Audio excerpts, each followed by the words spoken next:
ঠিক আছে, চলুন শুরু করা যাক। আজকের এই ব্যাখ্যামূলক আলোচনায় আমরা লোয়ার ব্যাক বা পিঠের নিচের অংশ এবং পায়ের ব্যথার ব্যবস্থাপনার ক্ষেত্রে একদমই ভিন্নধর্মী একটা পদ্ধতি নিয়ে কথা বলবো।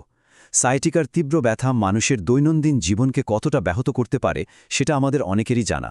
আমরা আজ এমন একটি সোর্স মেটেরিয়াল বা উৎস নিয়ে আলোচনা করব যা এই প্রচলিত ব্যথা নিরাময়ের ক্ষেত্রে একটি অত্যন্ত সুনির্দিষ্ট এবং গঠনমূলক দৃষ্টিভঙ্গি তুলে ধরে।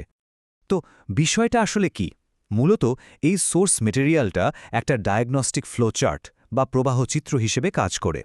এই হোমিওপ্যাথিক কম্পাস সায়াটিকা বা স্নায়বিক ব্যথার ক্ষেত্রে নির্দিষ্ট শারীরিক লক্ষণগুলোর উপর ভিত্তি করে হোমিওপ্যাথিক প্রতিকার নির্বাচনের একটা সুনির্দিষ্ট পথ দেখায়। যেহেতু এই পদ্ধতিতে প্রতিটি ছোটখাটো লক্ষণের উপর নির্ভর করে ওষুধের ধরন বদলে যেতে পারে, তাই বলা যায় এটি কোনো এলোমেলো তালিকা নয়, বরং ভীষণ গোছানো একটা কাঠামো। আজকের আলোচনার রূপরেখাটা বেশ ছিমছাম। আমরা ধাপে ধাপে কম্পাসের গঠন, ব্যথার স্থান, বিভিন্ন ট্রিগার, অবশতা ও খিঁচুনি এবং সবশেষে প্রস্তাবিত প্রতিকারগুলো নিয়ে জানব। চলুন দেখা যাক ফ্লোচার্টটা ঠিক কিভাবে কাজ করে। প্রথম পর্ব, সায়াটিকা রিলিফ কম্পাস। এই টুলটা কিভাবে একটা সামগ্রিক বা হোলিস্টিক দৃষ্টিকোণ থেকে সায়াটিকা মোকাবিলার পথ তৈরি করে, চলুন সেটা একটু বোঝার চেষ্টা করি। ফ্লোচার্টটার মূল আর্কিটেকচার বা কাঠামোটা আসলে তিনটি লজিক্যাল ধাপে ভাগ করা। প্রথম ধাপে দেখা হয় ব্যথার পার্শ্বীয় অবস্থান বা ল্যাটারাল লোকেশন।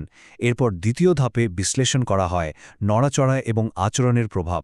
আর চূড়ান্ত ধাপে গিয়ে নির্দিষ্ট একটি প্রতিকারের দিকে নির্দেশ করা হয়।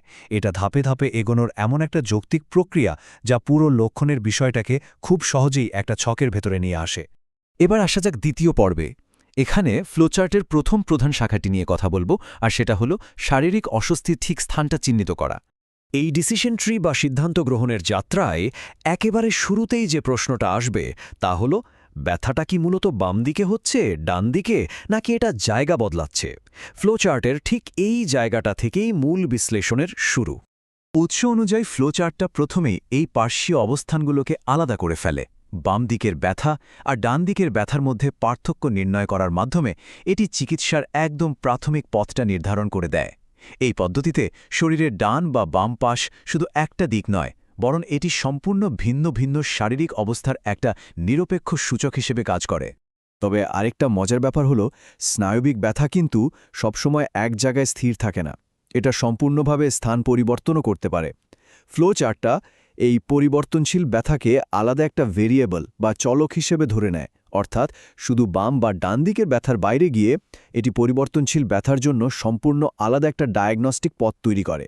তৃতীয় পর্ব, ট্রিগার এবং আচরণগত অবস্থা। শুধু ব্যথার জায়গাটা জানলেই কিন্তু হচ্ছে না, এই স্তরে এসে আরও কিছু আনুষাঙ্গিক প্রভাবক মূল্যায়ন করতে হয়।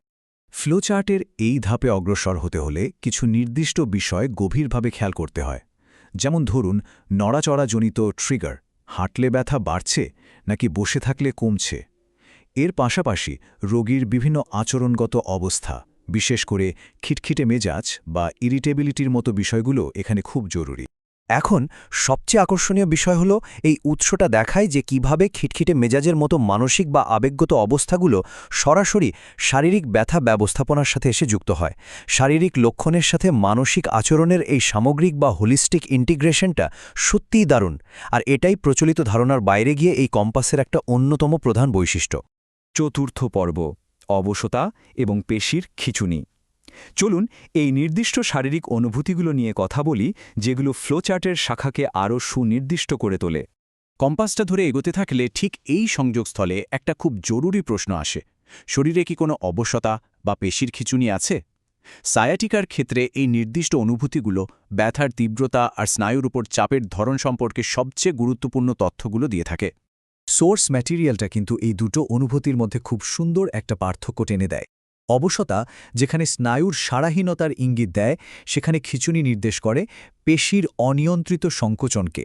এই সম্পূর্ণ ভিন্ন দুটো অনুভূতিকে আলাদা করার মাধ্যমেই ফ্লোচার্টটা একটা সঠিক ও চূড়ান্ত সিদ্ধান্তের দিকে নির্দেশ করে। আর এভাবেই আমরা পৌঁছে যাই আমাদের পঞ্চম এবং শেষ পর্বে, হোমিওপ্যাথিক প্রতিকার।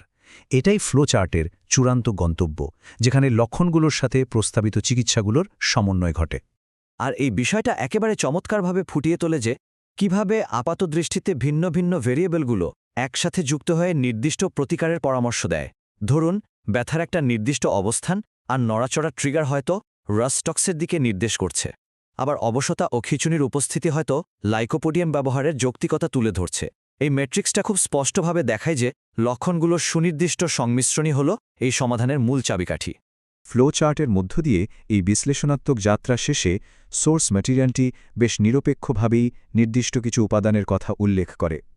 ব্যবহারকারীর লক্ষণ অনুযায়ী যে প্রতিকারগুলোর পরামর্শ দেওয়া হয়েছে তার মধ্যে রয়েছে রাস্টক্স, লাইকোপোডিয়াম এবং ন্যাপোলিয়াম। এই কম্পাসের মূল উদ্দেশ্য সম্পর্কে উৎসটিতে ঠিক এভাবেই বলা হয়েছে, পরিশেষে এই উৎসটি পিঠের নিচের অংশ এবং পায়ের ব্যথার জন্য ব্যক্তিগতিকৃত চিকিৎসা শনাক্ত করার লক্ষ্যে একটি সামগ্রিক সিদ্ধান্ত গ্রহণের টুল হিসেবে কাজ করে।